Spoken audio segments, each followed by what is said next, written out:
How are you?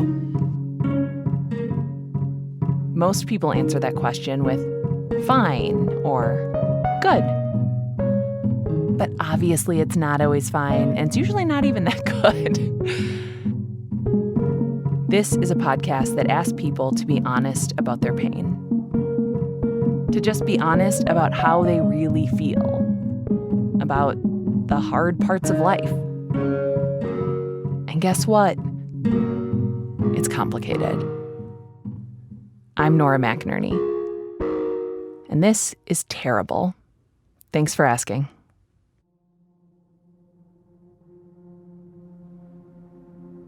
Today's guest is a woman named Kelly. And Kelly's story starts with a photo. If you were to look at this picture, it just looks like a random picture of my parents at a birthday party.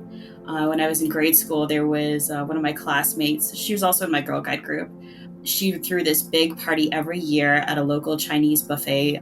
And because we went to Girl Guides with her too, like my parents got to know her parents, and they were invited to the party as well. So there's this picture of my parents sitting across from some of her family members. Like my dad's got his arms crossed.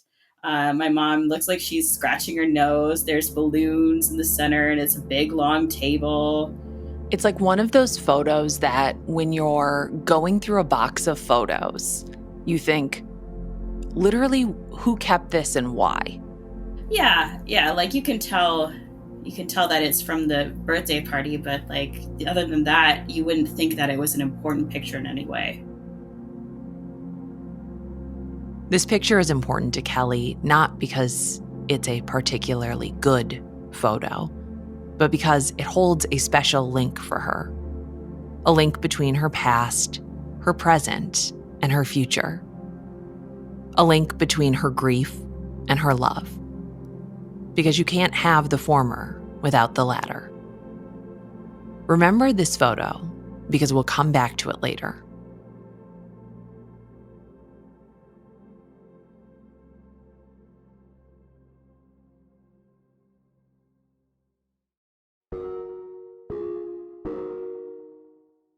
Kelly grew up in southwestern Ontario, which is going to explain some of the little turns of phrase she might use.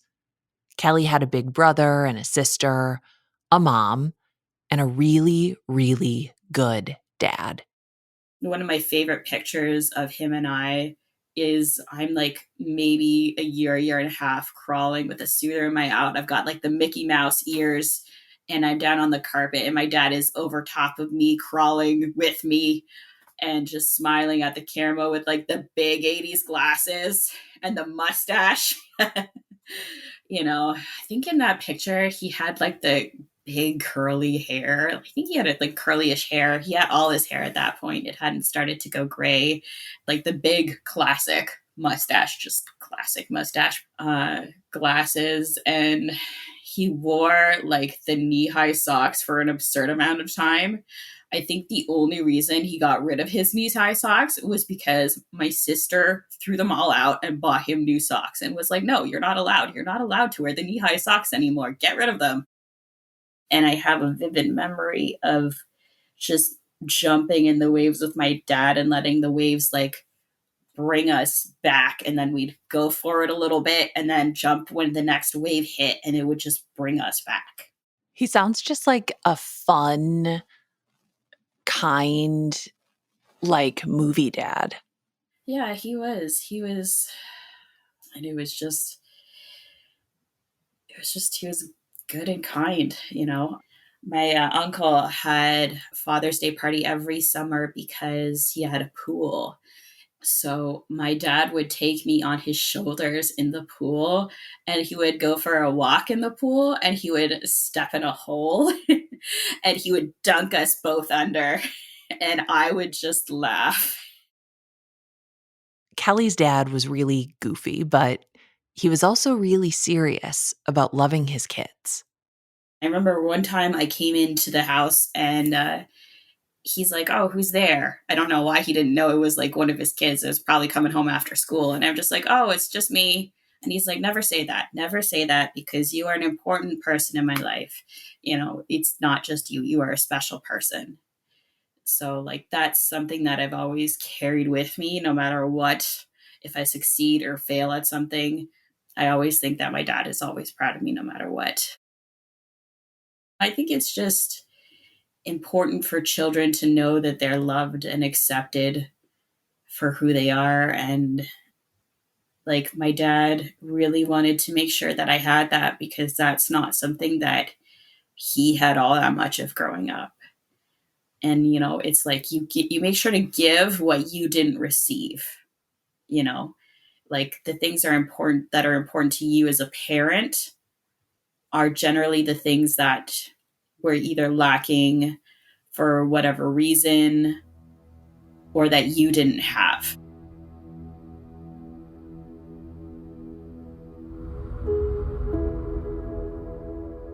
He always tried to be a better parent, be open to learning new things.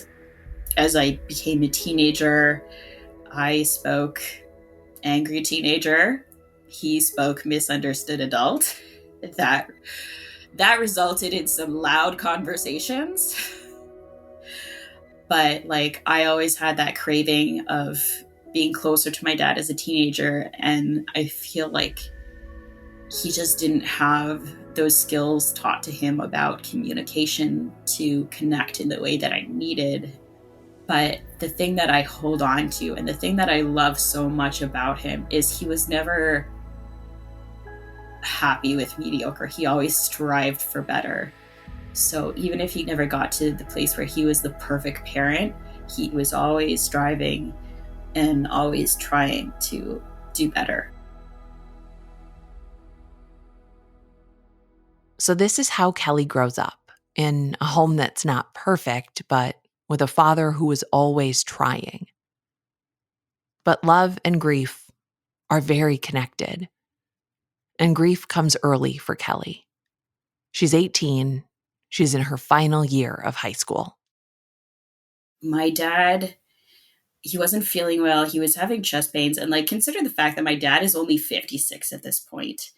My mom was like, okay, you're having chest pains. Let's get you into our doctor, because her concern was that, if we went to the ER, we would wait, and they'd wait and wait and wait. Maybe if we went to the doctor first, he could think of maybe it was something else, or like, we'd have the authority of, well, the doctor sent them to the ER. It must be serious. So they went to the doctor, and our family doctor said, I don't think it's your heart, because you're so young. Like, he had a family history of heart disease, but he was only 56. So the doctor said, it won't hurt to go to the ER. So they went to the emergency room. Then they took him back, and they did an EKG, and they found out that he had a heart attack. Like, my mom's a nurse, right? She's actually a nurse at this hospital that they took my dad to. So she had to step out of the room for something, and the specialist cardiologist walks by, and he looks at her, and he's like, "What are you doing here?" And she's like, "Well, my husband's here. He had a heart attack." "Well, give me his EKG. Let me see. Let me see."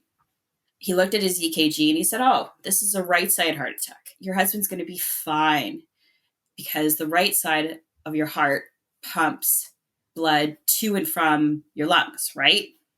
So it's not as serious as a heart attack on the left side, which I believe pumps to your body." So my mom had that assurance. And then standard procedure of any heart attack patient is to give them the anticoagulant. So they gave him the anticoagulant, which breaks up clots. That's what it does.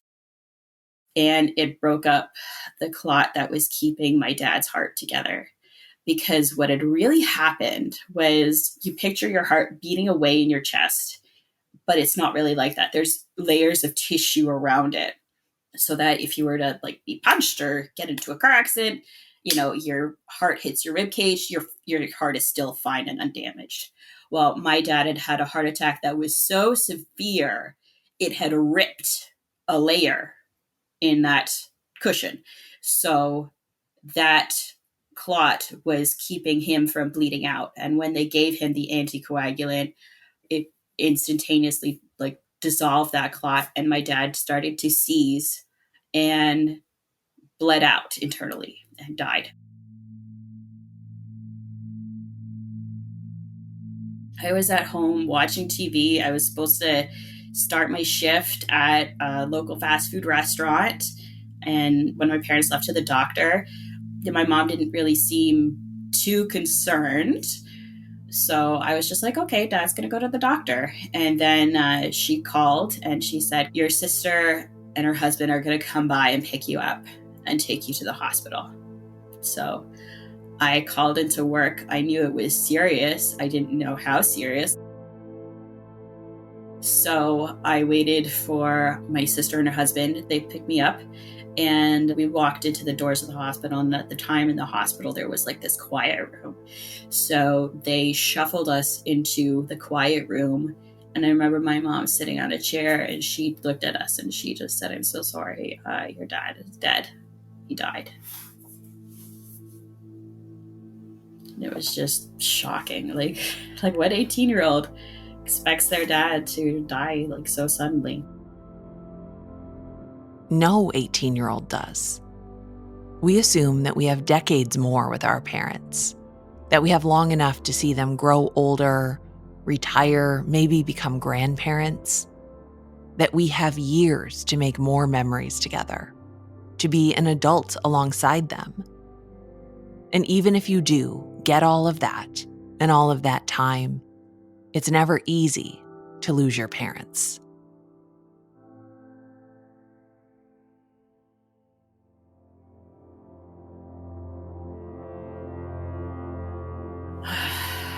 It just felt like there was like a definitive before and definitive after part of my life. Like I used to journal, and I remember journaling about how I couldn't go back to the person I was because she had a dad that was living.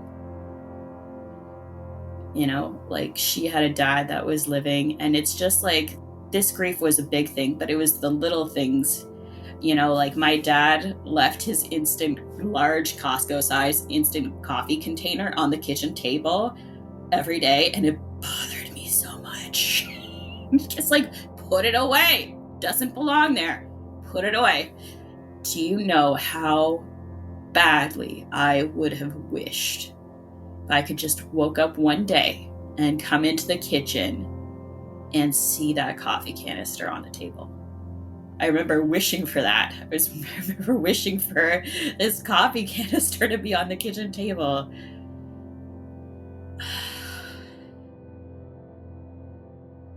And you feel different. Like no one knows how to interact with you. People walk on eggshells around you when you lose a dad that's suddenly that young. Like my friends were great, but they also didn't know how to handle it. They were very supportive, but like my very best friend, who I love to death, and we're still best friends. We've been best friends since like grade school. You know, she'd ask me to go out and do something, and she's like, "Oh, Kelly, do you have to ask your parents before we make these plans?" And then she said, "Oh my gosh," she's like, oh, "I said parents. Oh my gosh, your dad died," and she was just like, she freaked out, and I'm just like, okay, calm down. Let's take a breath. First off, you can't remind me that my dad died. That's something I can't forget. You didn't remind me. And secondly, I understand that most people my age still have a dad. Most people your age do still have a dad. And most grown-ups don't even know what to say. We tend to believe that with the right words, we can fix something. But not everything can be fixed, and often the most powerful thing that you can do is show up and shut up. Grief demands a witness. It demands a restructuring of your life and the world around you. Every person who dies is at the center of a wheel, and without them, where do all those spokes go? They just spin out sometimes, or they can find a new center. And for Kelly, that center was her maternal grandfather, Wilfred. The best grandfather name anyone could imagine.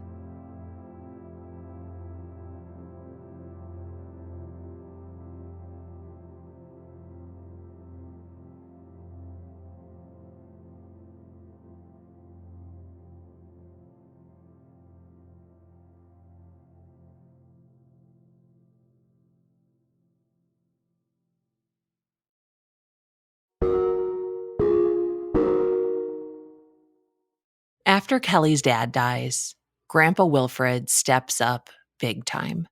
We all called him Pa or Papa. He was like the definition of a kind and gentle man, like just quiet and just gentle and kind. Like, I feel like if you gathered all my cousins in a room and said to all of us, and like my siblings had said to all of us, okay, which one was the favorite? We would all look at you straight in the face and we would see, like, oh, there was no favorite. He loved all of us equally, which is true. But then if you pulled us aside, I feel like we'd all be like, yeah, I was the favorite because he made each of us feel so loved and accepted.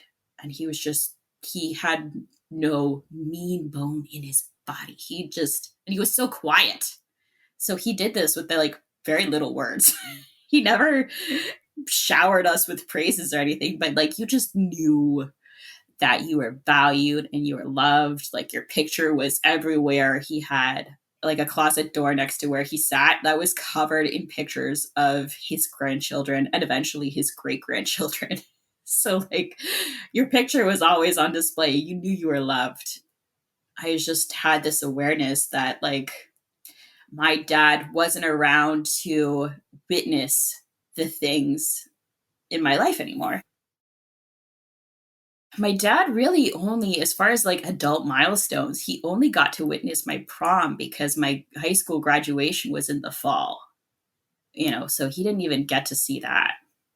But he had seen like my sister go through all her major milestones, like graduate, high school and college, marriage, baby.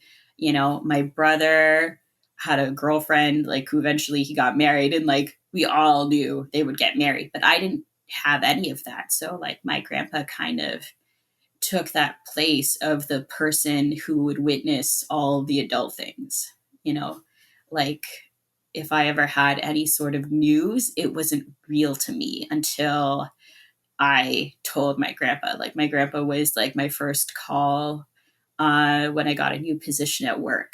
If I had an accomplishment, I did like an obstacle course and they gave out a funky hat and that kind of thing and a medal. I took it to my grandpa and I have a picture of my grandpa wearing my hat.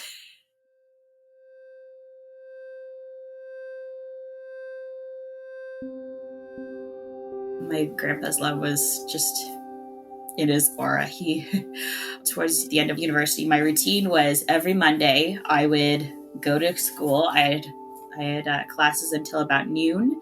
I would eat lunch at my favorite cafe on the walk back to my car.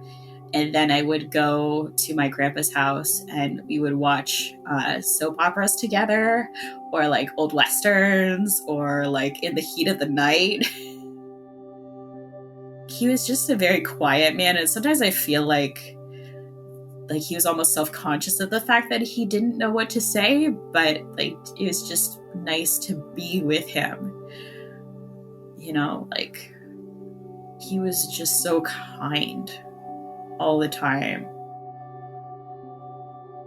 Of course, Kelly loved her grandpa, but it was so much more than that. She held her grandfather close out of love, but also out of fear. I really latched on to the important men in my life, especially them in my family, like my brother and my grandfather. So the thought of anything happening to them, like my dad randomly had a heart attack. If I thought about something random happening to my brother or my grandfather, it would just put me into this panic. And when I was in third year university, my grandpa fell and broke his hip. Now, in this time, I'm going through and taking classes, and I think one of them was adulthood and aging, and they talked about how if old people fall, it's very bad because the anesthesia is so bad for your body. And like, honestly, just repeating those sentences just brings the anxiety all the way back. As soon as my mom told me, hey, Papa fell, he broke his hip, I was like, what? What? You mean this very important person in my life is fragile too? What? No! I had one grandparent left. He was like the father figure in my life, and he was mortal. No. Why? This can't happen right now. And it was very scary, like, to realize that he was mortal and, he could break. That's when I really was like, I need to, like, put my claws into him and, like, never let him go. People who have experienced loss know this feeling, this desire to wrap every precious person that we love in bubble wrap, to place them in a little terrarium on our shelves and tend to them like little creatures, to want to freeze them in time and space and keep them safe from the inevitable. I had my hopes because he turned 85 the year that I was taking that adulthood and aging class. So, like, one of the statistics that I learned is if you reach the age of 85, you have a high statistical probability of reaching the age of 100. So when he turned 85, I called him up and I was like, hi, Papa, happy birthday. You are officially considered resilient and you have a high statistical probability of reaching the age of 100. And like, for me, I'm like a person who's big into statistics. So I was like, okay, this means I've got like how many ever more years with him? He's not old. He's not old. He's not old. He's a resilient young man of 85 who then develops prostate cancer. It was around the summer of 2013. They went in and they realized it had spread. It was a lot worse. What my mom thinks happened is they think that the last time they had gone in, that they missed a little bit. And all it took was a little bit. From there, it was able to grow too fast for them to take it out again, and it had spread to his bladder. And he decided that he didn't want to go through treatment anymore. He had tried a few of the treatments, and they were just too painful for him. It was just too painful, and I think he was just tired. He just wanted to live his life, enjoy the rest of his time with his family. Even now thinking about it, it's very emotional. Like, just like, what do you mean you don't want treatment? What do you mean you don't want to have more time? What do you mean? It was very hard to accept. Kelly's fear of the men in her life dying is a valid one because that's what happens to everyone eventually, of course. But Grandpa Wilfred's death is the second big loss in Kelly's life. It's not just the death of her grandpa, but of her second dad. When did you meet your husband? I met him when I was, I think, like 26 or 27.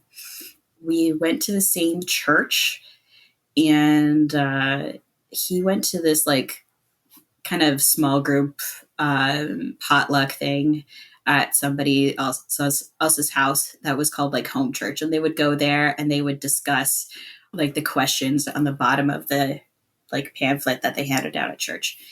And I went there and I was knitting at the time. And I think my husband thought I was shy because I was like knitting, although I can knit and keep up a conversation. But like, I'd heard a lot about him through other people that he was a nice guy. So I was like, oh, I'm going to get to know you because you seem really nice. And he is very handsome.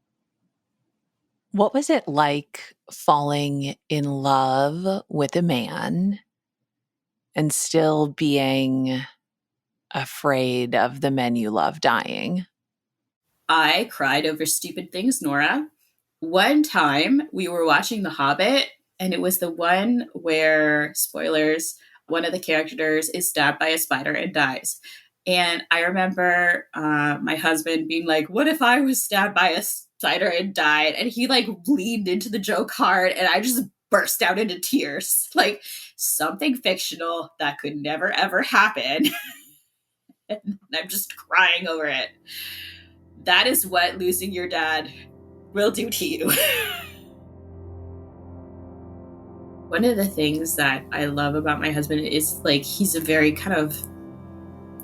affectionate, he's very kind, he's very practical. He's like, I don't expect flowers or jewelry on a regular basis. My husband has never given me jewelry other than like maybe a necklace and some earrings, my wedding ring. But if he goes to the store and he sees my favorite chips or like a snack that he knows I'll love, he'll get it for me. And he'll be like, "I bought you this." And I know that's his way of being kind. And I'd actually gotten into a car accident right before we started dating. And he bought me a tens machine. I was like, "Oh, this is really nice." And I told my friend about it. And she's like, "That's a tens machine." A what machine? Like they put like little electrode packages that you put on your back, and then it's connected to a machine and it does like electrical pulses. Like he was just a very generous guy. Like I thought it was like we had kind of started hanging out and I thought he was interested in me. So I thought, oh, this is a nice romantic gift, because like that was one of the things that my grandpa had taught me, is that romance is more than flowers. It's practical things.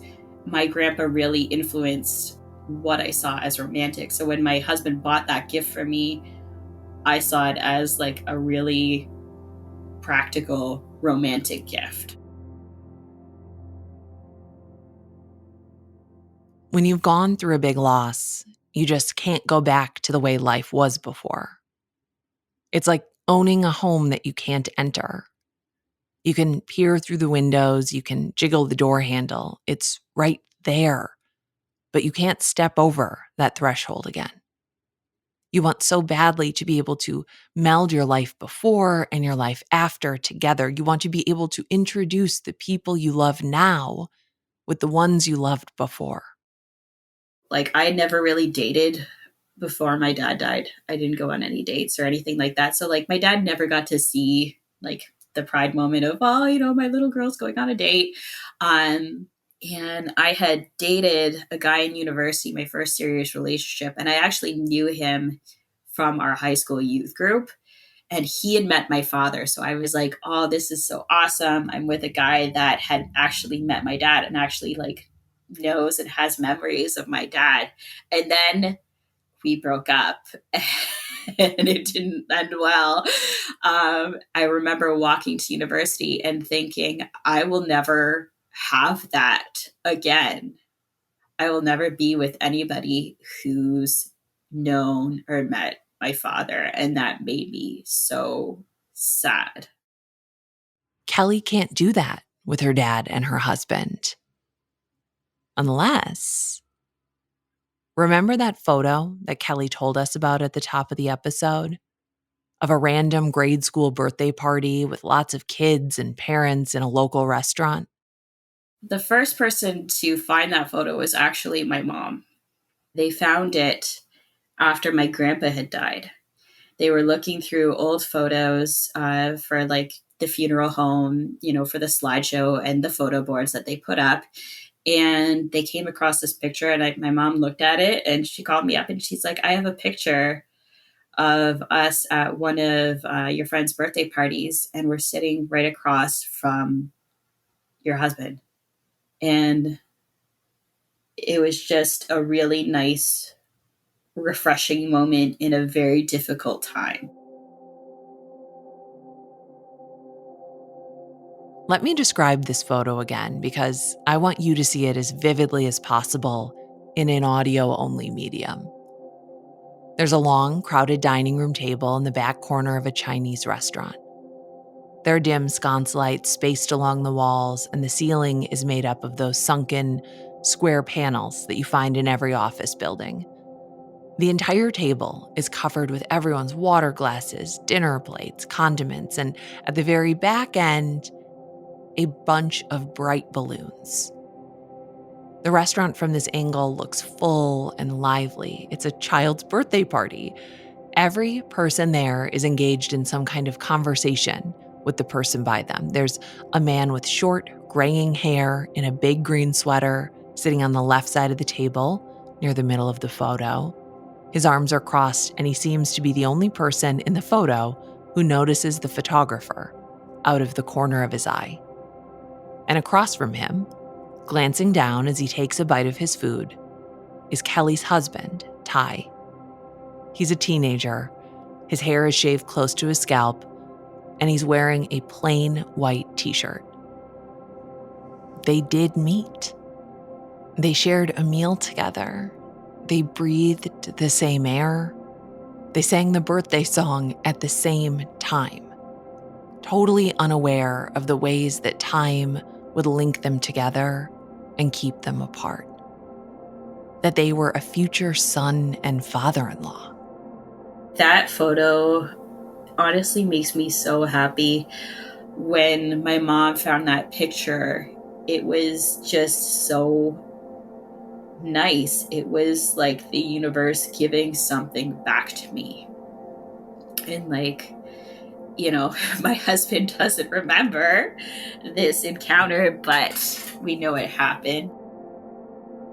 He's like, you know, at the time of my life I was in that, you know, I would have been like conversational. I would have talked to your dad. Like, so, you know, they would have had conversation. Like, he's sitting right across from my father in this picture.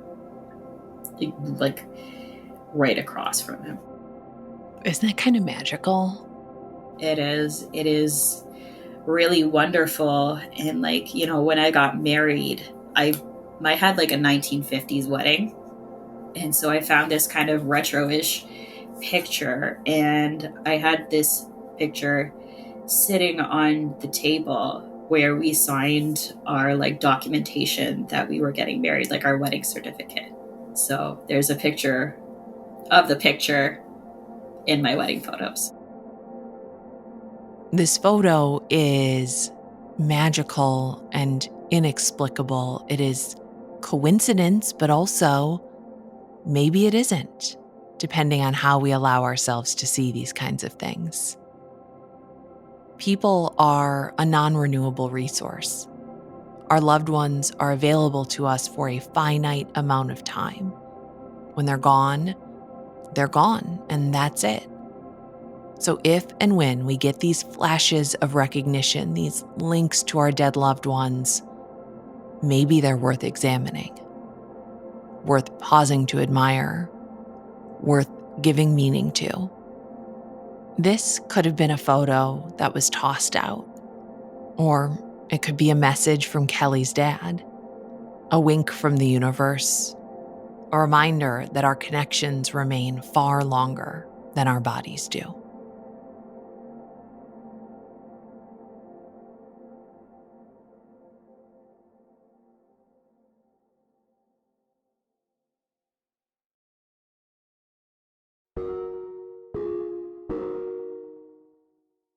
In 2019, Kelly gets pregnant with her first child, Oliver. And this experience will change anybody, but when you are also carrying a grief baby alongside your human baby, pregnancy can really do a number on you.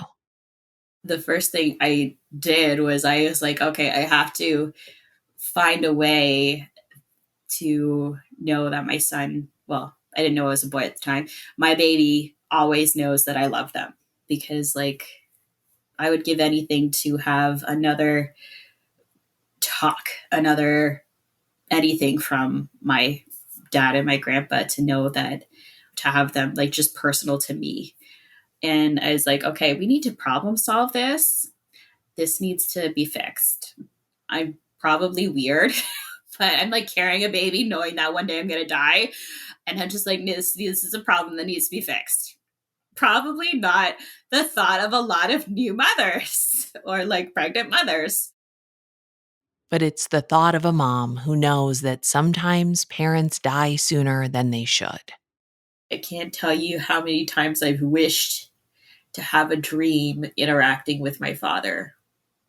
Like most times when I dream about my dad, it's something weird. Like he faked his death and he's really alive and I'm going to go see him. And then the dream ends and it's like, come on, come on. Or he's off in the distance and I can't talk to him for whatever reason. And I did have a dream about him one time when I was getting a fitting for my wedding dress. My wedding dress was made by a seamstress. And I had a dream that he was there with me at this fitting and telling me how beautiful I was. And he was so happy to see me in my wedding dress. And I just woke up and I was crying. Like the pillow was drenched in tears. Like that's a very special dream, but that's also a very sad dream because like I could picture him saying those things, but it didn't actually happen. Like it was a gift in the sense that I have that dream in my head, but it's also not real. Like maybe you could argue, depending on your spirituality, that that's what he would be saying. You know, maybe his presence, I felt his presence or something like that. But like, I didn't actually hear those words from him. So this is how Kelly solves this problem. She writes. She writes in a journal that exists in PDF format in the cloud in multiples just in case. A journal that is letters for Oliver, who isn't even here yet. For when Oliver is older. For when Kelly might not be here. Whenever I write a letter, I'm aware of the fact that it's about like a moment today. So like I feel like whenever the idea of a letter comes to me, I just try to soak in that moment because I want to be able to articulate it well to him later in a letter. My precious Oliver, we had such a lovely evening today. My favorite part was when we were all together right when you were about to fall asleep. You, Daddy, and I were all together. You were nursing, and Daddy and I took turns reading stories to you. Then I told you a very special story. I told you. Do you remember about writing how I that? suspected I was pregnant. I do.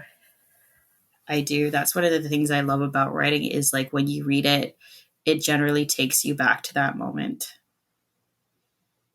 I just want him to know that he is loved always. Like these special moments, because eventually he's not going to remember that. Like he's never going to remember being 2 years old. But like now he can read over that story again and again, no matter how many times he wants to. That's the thing is one day I'm going to die and there will be no more stories.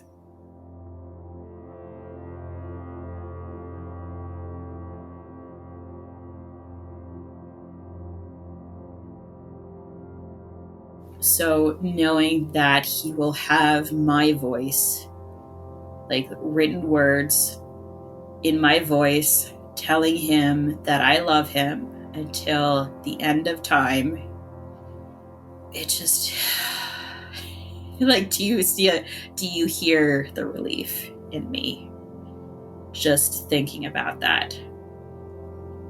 I just envision him maybe one day missing me and reading the letter and thinking, you know, my mom felt it was so important that I knew I was loved that she left this for me. That she put this thought into me that I would always have her. That I would always have her love. Her words of love telling me how much she loved me. Like, to me, that's beautiful. The idea that I can comfort him when I'm not there to comfort him.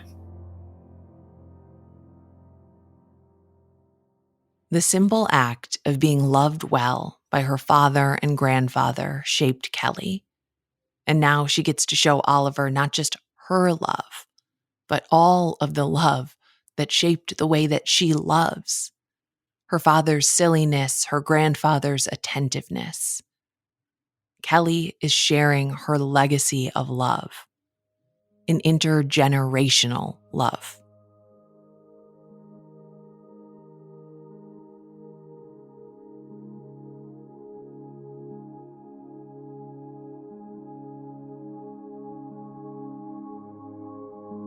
My sweet Oliver, tonight in the bath, you told me you were bad. On one hand, I was so heartbroken you had said that, but I was also so happy you came to me to discuss it rather than keeping it to yourself. You told Dad and I that your toys told you that you were bad, and you told us how it made you sad. Well, I lined them up, and I told them how we don't call each other bad, and how that hurt your feelings. I encouraged you to tell your toys how you felt. We talked to you about how we both love you so much, no matter what. You are learning and growing every day. Oliver, I hope to teach you that goodness isn't necessarily behavior. We all make mistakes and we all do things we regret. That doesn't make a person bad. To me, it's about what you do after the mistakes. Are you willing to make amends and learn from your mistakes? To me, that's more important than behaving perfectly all the time. What I really want you to know is I will always love you, always and no matter what. There will be times when we don't agree, and I will still love you. We will both make mistakes in life and in our relationship, and I will still love you. You are always my child, and I will always love you. Sometimes I look at you and I just can't believe you're my son. You are so joyous and wonderful, and for some reason, the universe decided I get to be your mom. Love always, Mom.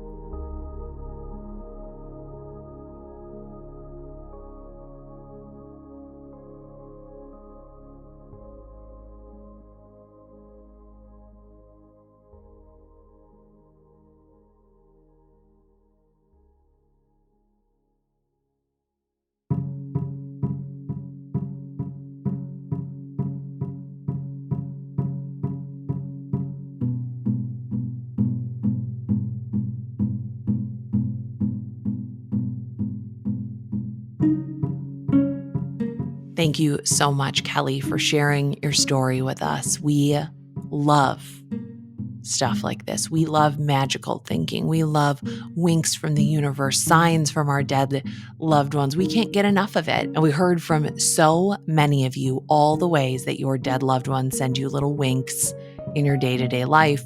So many that we made this month's premium mailbag episode all about it. I lost my beloved grandfather in 2015, and he was always a jokester. I remember one of the very first pranks he pulled on me when I was probably 4. We were standing outside, and he said, "Oh, look up at the sky. You see how those birds are flying in a V?" And I was like, "Yeah." He said, "Do you know why one side of the V is longer than the other?" And I was ready for him to impart some grand wisdom on me. And I said, "Why, Papa?" He said, "Well, because that side has more birds in it." And I, to this day, every time I see a bird formation flying in a V, I cannot help but think of him.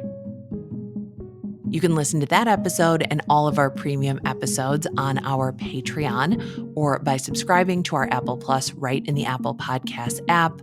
When you become a TTFA premium subscriber, you get 2 bonus episodes every month. You get ad-free listening.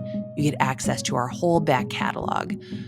Our Patreon is where you can also find a community of terribles just like you. We also, on Patreon, have our whole back catalog organized not just chronologically, but by topic. Terrible Thanks for Asking is an independent podcast. Podcasting has changed so much in the past few years, and it is a really big deal that we are independent, that we are part of a little independent company that we made up called Feelings & Co., where we bring you all kinds of feelings. Terrible Thanks for Asking.